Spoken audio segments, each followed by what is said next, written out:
This video is dedicated to my mom and of course my dad for teaching me to celebrate victories no matter how big or small, and for inspiring me to get back up and push through times of adversity. Hey guys, it's Aura. Welcome to my channel. Even before boarding the plane and starting my journey as an international student in Australia, I already had my short-term and long-term goals mapped out.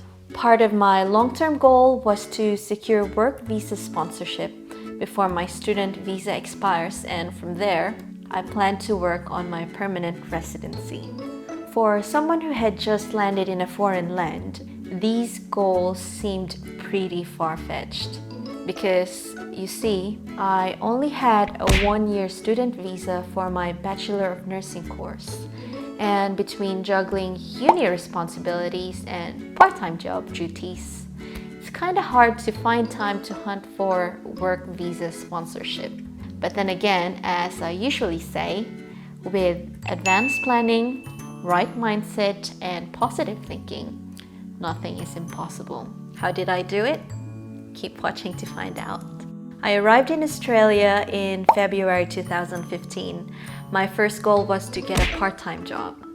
When I got that sorted a few weeks later, I was all eyes on my next goal, which was working visa sponsorship.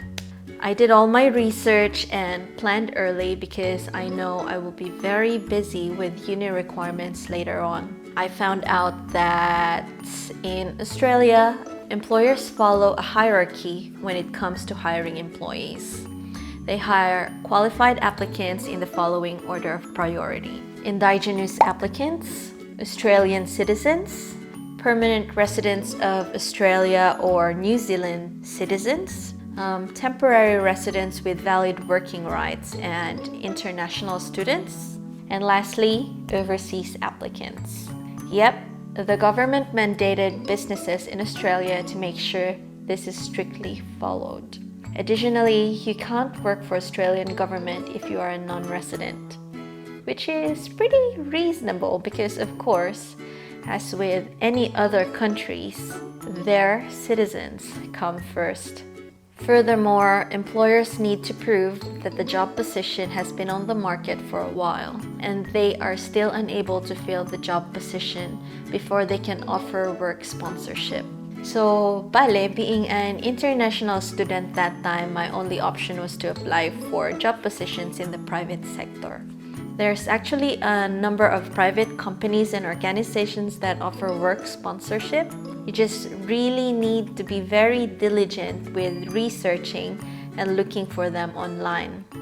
I applied for positions in a couple of private hospitals and nursing homes, mainly Adelaide-based organizations because that's where I was living that time.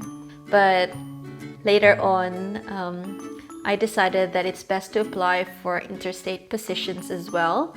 Kasi parang raffle draw lang yan. More entries, more chances of winning. I specifically applied for nursing grad positions because I have zero nursing experience. If you're the same, I suggest you make a list of private hospitals, nursing agencies, and nursing homes. Then check their respective websites for nursing graduate programs. Take note of their application opening dates and dates of intake. It's always a plus when you get to submit your application early. I highly recommend submitting a cover sheet with your resume or CV. For those with experience, it's much easier for you kasi you can apply for available positions related to your nursing specialization. It's okay to give the nursing graduate position a shot too. It may be worth it in the end. Again, more entries, more chances of winning. Most fresh grads here in Australia start out the same way, so please expect that competition is a bit stiff. So ayun, let's go back to my story. I submitted heaps of online applications as early as May 2015. For most, I only managed to get to the phone interview stage after weeks of waiting and hoping for the best. Luckily, I got invited for a group interview. Yep, the one I mentioned in my previous video. I'll probably put a link here if you want to check it out. This interview was for an RN grad position in a nursing home. Just to give you a timeline, I submitted my application online on July 8th. I had a phone interview on July 29th and got invited to the group interview, which happened on August 20th. I'm pretty sure about the dates because all of the correspondence I've received are in my email until now. When I checked, I also realized that I actually sent a thank you email to the HR staff who invited me for the group interview. So, add that to your arsenal rin kasi baka plus points din yun. That's actually one way of making the HR staff remember you personally. So at the end of that group interview, I was pretty confident that I will move on to the next stage, which was one-on-one interview with an executive director. That happened on the 10th of September.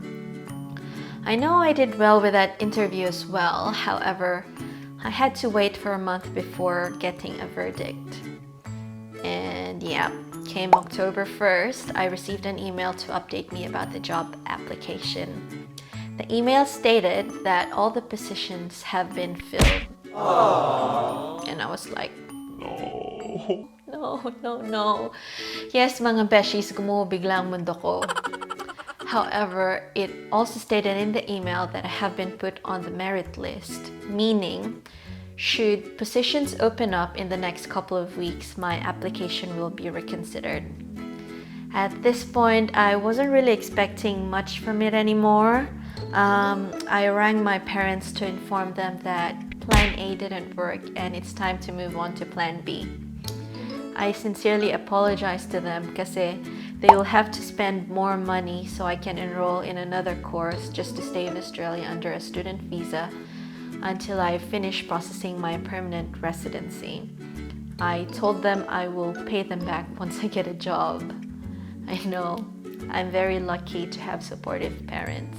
A month later, November 13, I got an email stating that there are positions available for the grad program. The thing though is there was a catch. I will have to move interstate. Like, duh. Who am I to be choosy, right? I submitted my expression of interest and I was scheduled for a phone interview. Lahat na ng positive quotes online binasa ko mga beshies kasi nga law of attraction, di ba? I don't know what your religious beliefs are, but for me, dasal lang talaga. Sabi ko kay Lord, ibigay niya na sa akin na sa birthday gift yun kasi ipaparating niya yung birthday ko eh.